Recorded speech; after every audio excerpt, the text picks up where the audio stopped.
करते हुए समस्त भिक्षु संघ को वंदना करते हुए दूर दराज से आए हुए समस्त उपासक उपासिकाओं बहुत बहुत मंगल कामनाएं, बहुत बहुत साधुवाद। आप सभी को लगभग 10 दिन से आप लोगों के साथ में इधर काम किया, मुझे बहुत अच्छा लगा। हरदोई की जनता को समझा, ऐसे उपासक चाहिए हमें।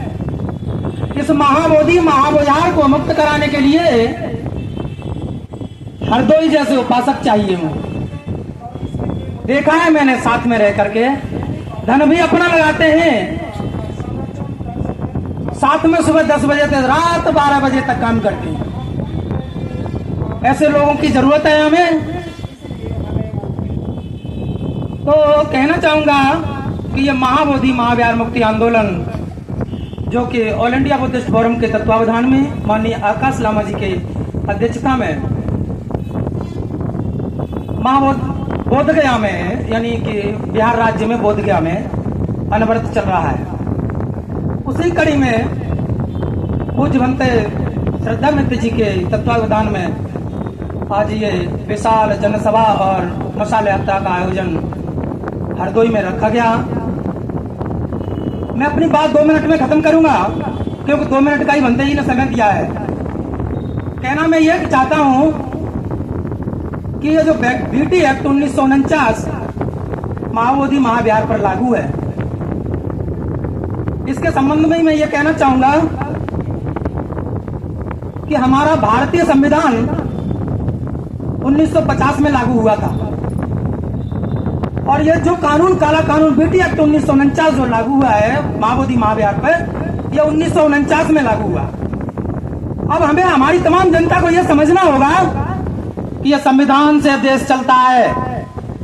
देश ना संविधान से चलता है, आप लोग पढ़े लिखे जानते हैं। और भारत में संविधान जब 1950 में लागू हुआ था, 1949 से पहले का जो एक्ट जो चल रहा है 1949 में जो लागू किया गया था, उससे हमारा महाबोधि महाविहार चल रहा है। तो क्या ये एक्ट रद्द कराने का जिम्मा मात्र बौद्धों का ही नहीं है, ये बात भी जान लीजिए आप। इस देश के प्रत्येक नागरिक का कर्तव्य बनता है ये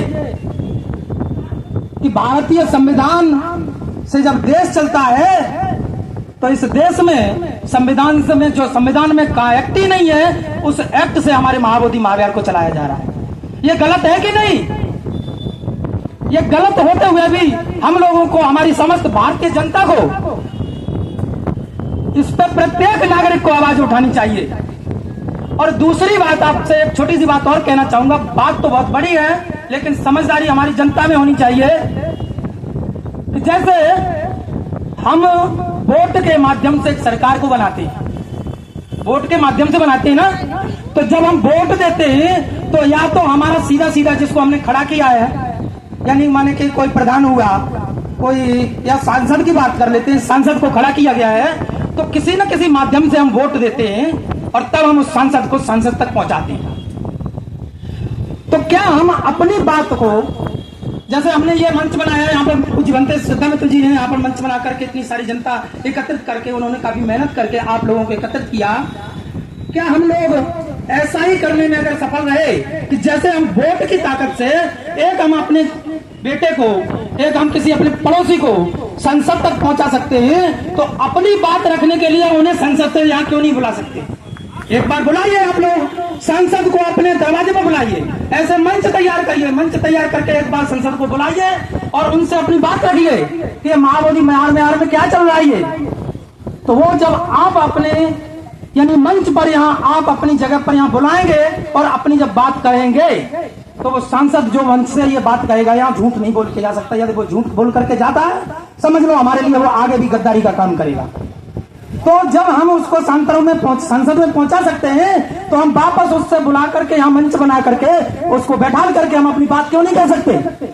हमको उसे बुलाना चाहिए। 5 साल के लिए संसद में बैठ गए, हम ही ने बुलाया, हम ही ने बनाया उन्हें। तो इसलिए मेरा ये कहना होगा समस्त जनता से, जन से, हरदोई से ही नहीं, समस्त राज्य, भारत में जितने भी राज्य, देश में भी जितने भी राज्य हैं, सबको मैं ये आगाह करना चाहूंगा, अपनी तरफ से ये निवेदन भी करना चाहूंगा कि जिस संसद को हमने यहाँ से चुन करके लोकसभा में संसद में भेजा है, उसे फिर से वह जनता अपनी बात को महाबोधि महाविहार में 1949 काला कानून जो चल रहा है, इसके बारे में अपनी बात को बताने के लिए वहां पर एक मंच पर बुलाइए। जब वो हमारे मंच पर आएगा तब हम उससे कह सकते हैं कि भाई ये क्या चल रहा है। इसलिए हमारा तमाम उपासकों से ये निवेदन होगा कि ऐसे जैसे ये मंच आज तैयार किया है हरदोई में, यहाँ से मसाल यात्रा का आयोजन हो रहा है हरदोई से। और उत्तर प्रदेश, एक चीज और ध्यान रखिएगा, उत्तर प्रदेश पूरे भारत का राजनीतिक केंद्र कौन है? उत्तर प्रदेश है। मैं सम्यक बोधि संकेसा से आया हूं, तो आप भी, हम भी आपके साथ हैं, 10 दिन से आपके साथ खड़े हैं। आप इस मसाल यात्रा के साथ साथ ये काम भी करिए, हम भी आपके साथ हैं। बहुत बहुत साधुवाद परम पूज्य भिक्षु सम्यक बोधि जी को। आपने बहुत ही अच्छा बोला। और आप जो है आंदोलन में शुरू से ही बुद्धगया में धरना प्रदर्शन स्थल में आज का कार्यक्रम चल रहा है। भदंत देवेंद्र महाथेरो जी श्रावस्ती, रास्ते में हमारे चंद्रकीर्ति, डॉक्टर चंद्रकीर्ति बंते जी हैं, वो कुछ ही समय में यहाँ पहुंचने वाले हैं। हमारे बीच में दिल्ली से चलकर आए विशेष अतिथि के तौर पर करुणाकर बंते जी, हमारे बीच में सांकेसा के हमारे बंते जी है, उपानंद थेरो जी है, हरियाणा से नागसेन बंते जी आए हैं, सम्यक बोधि बंते जी आए, तमाम यहाँ भिक्षु संघ उमड़ा हुआ है। और जिनके माध्यम से ये जो कार्यक्रम चल रहा है, हमारे मित्र, हमारे भाई श्रद्धा मित्र बंते जी, आज ये महाबोधि महाविहार मुक्ति आंदोलन का जो कार्यक्रम है, अगर आप यहां से सुनकर चुप बैठ जाएंगे तो ये समझना कि महाबोधि महाविहार मुक्त नहीं हो सकता है। अभी देख रहे होंगे, हम देश में देख रहे हैं, दुनिया में देख रहे हैं, आध्यात्मिक लड़ाई को लेकर हम जब बात करते हैं, बांग्लादेश आध्यात्मिकता के कारण उथल पुथल हो गया। अभी रिसेंटली नेपाल की जब हम बात करेंगे, नेपाल में भी आध्यात्मिक हलचल के कारण वहां की सरकार बदल गई। लेकिन आप यह सोचिए कि हमारी लड़ाई रोटी, कपड़ा, मकान की लड़ाई है कि आध्यात्मिकता की लड़ाई है? बताइए, किसकी लड़ाई है? रोटी, कपड़ा, मकान, ये हमारी लड़ाई नहीं है। हमारी लड़ाई जो है हमारे आध्यात्मिक धरोहर को बचाने की है, इतिहास को बचाने की है और संस्कृति को बचाने की है। ये इतिहास जो 2 देशों में दोहराया गया, इस इतिहास को दोहराने के लिए सरकार हमें बाधित करने की कोशिश कर रही है।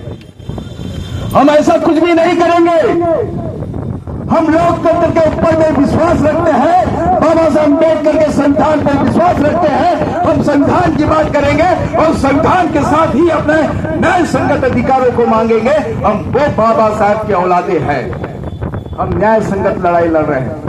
लेकिन आपके सुस्त चेहरे से अगर आपके भीतर में उमंग पैदा नहीं होगी तो महाबोधि महाविहार मुक्त नहीं हो सकता, मुक्त नहीं हो सकता। अगर आपके खून में वो रफ्तार नहीं होगी तो महाबोधि महाविहार का आंदोलन रफ्तार से नहीं चल सकता है। आपके खून में वो रफ्तार दौड़ना चाहिए। सुस्त पने से आंदोलन नहीं चलेगा। हम किसी को डराने वाले नहीं है। भगवान बुद्ध की वाणी एक सिंह की वाणी थी। हमारे श्रद्धा मित्र भंते जी जब गरजते हैं तो मुझे ऐसा लगता है कि सिंह ढाण है, पूरा जंगल शांत होता है। अरे हमारे साथ बैठने से जंगल शांत नहीं होगा। उन मनुवादियों के खेमे को हमने शांत करना है, वो आवाजें बुलंद करना है। अगर वो आवाजें आप लोग बुलंद कर दोगे तो समझ लेना कि आपने अपनी आने वाली पीढ़ी का भविष्य बना दिया। हमारे बीच में माननीय आकाश लामा जी है। आकाश लामा जी कौन है? आकाश लामा जी एक हिम्मत है। आकाश लामा जी कौन है? आकाश लामा जी ताकत है। आकाश लामा जी कौन है? आकाश लामा जी नेतृत्व है, वो शक्ति है जो महाबोधि महाविहार के मुक्ति के लिए खड़ी हुई है। वो आकाश लामा जी है। अभी लामा जी लड़ रहे हैं, हमें उनके साथ में खड़े हैं। हम सबको खड़े होना चाहिए। लेकिन ये जो लड़ाई लड़ रहे हैं, ये किसके लिए लड़ रहे हैं? किसको देना चाहते हैं महाबोधि महाविहार?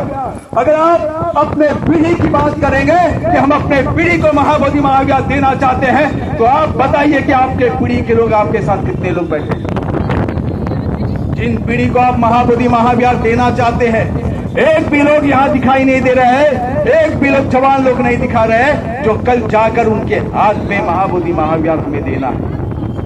मैं एक बात हमेशा कहता हूं, अगर आप अपने बच्चे को सत्यम का रास्ता नहीं दिखाओगे तो कोई और उन्हें अधम का रास्ता दिखाएगा। तो आप अपनी औलाद को घर में छोड़कर आए हो, सोच लेना कि आपकी औलादे अधम के रास्ते में चलने पे तलवार बढ़ चढ़ी है।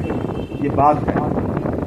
अगर हम अपने बच्चे को सत्यम का रास्ता नहीं दिखाएंगे तो मनुवादी लोग हमारे बच्चों के हाथों में लाठी, डंडा, तलवार हमारे बच्चों के हाथों में मनुवादी लोग दे देंगे। और जब बच्चा उनकी लाठी, डंडा, तलवार लेकर घूमेंगे और आप बच्चे के लौटने को लेकर जब आपके भीतर में जब डर पैदा होगा, तब आपको याद आएगा कि हमने अपने बच्चे को सत्यम का रास्ता क्यों नहीं दिखाया। ये धर्म की लड़ाई है। हम रोटी, कपड़ा, मकान नहीं मांग रहे हैं। हम अपने संस्कृति को बचा रहे हैं, हम अपने इतिहास को बचा रहे हैं, अपनी धरोहर को बचा रहे हैं। और जिनकी संस्कृति नहीं है, जिनका इतिहास नहीं है, जिनका धरोहर नहीं है, वो अपनी संस्कृति भी बना रहे, इतिहास भी बना रहे हैं और धरोहर भी बना रहे हैं। अब हम कहाँ? हमें बनाने की जरूरत नहीं, हमारे बचाने की जरूरत है। हमारी भगवान बुद्ध की प्रतिमाओं का विकृतीकरण हो रहा है। हमारे महाबोधि महाविहार जैसे ऐसे कई धरोहरों का विकृतीकरण हो रहा है। आपकी संस्कृति के साथ में छेड़छाड़ हो रहा है, आपके इतिहास के साथ में छेड़छाड़ हो रहा है, धरोहर के साथ में छेड़छाड़ हो रहा है। और हम जैसे लोग अगर चुप हो गए तो कल जाकर महाबोधि महाविहार कैसे मुक्त होगा? अगर 1891 में महाबोधि महाविहार मुक्ति आंदोलन के लिए पूज्य अनागरिक धम्मपाल जी अगर श्रीलंका से भारत नहीं आए होते तो महाबोधि महाविहार शिव मंदिर बन जाता। ये बात आप जान लो। शिव मंदिर बनने से महाबोधि महाविहार को अगर किसी ने बचाया है, वो बचाने का काम अनागरिक धम्मपाल जी ने किया है। और अनागरिक धम्मपाल जी की लड़ाई हम लड़ रहे हैं।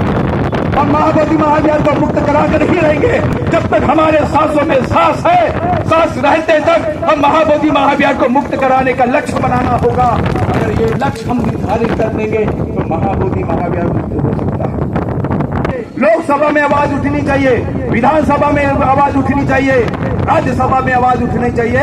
अगर लोकसभा, विधानसभा और राज्यसभा में ये आवाज उठती है तो समझ लेना कि महाबोधि महाविहार मुक्त हो सकता है। हम देख रहे 12 फरवरी के बाद संसद में भी आवाज उठी है, राज्यसभा में भी आवाज उठी है और विधानसभा में भी आवाज उठी है। इसका कारण क्या था? इसका एक ही कारण था कि आप अपने आध्यात्मिक लड़ाई के लिए सड़कों में थे, उसी कारण ये आवाज बुलंद हुई है। अगर आप सड़क में बैठ जाएंगे तो ये मानना कि महाबोधि महाविहार मुक्त होने सिवा रहना नहीं। महाबोधि महाविहार मुक्त हो इसे रह नहीं सकता। इस बात को मैं बता सकता हूं। ये मनुवादी सरकार 3 कानून को रद्द करने के लिए हमारे किसान भाइयों ने 1.5 साल उन्होंने आंदोलन किया और 1.5 साल बाद वो कानून पीछे लिया गया। लेकिन हम महाबोधि महाविहार के आंदोलन की जो लड़ाई है 134 साल से लड़ रहे हैं। आप बताइए कि किसी भी आंदोलन को इतना समय लगता है क्या? इतना लंबा समय लगने के बाद भी हम चुप क्यों बैठे हैं? क्यों चुप बैठे हैं?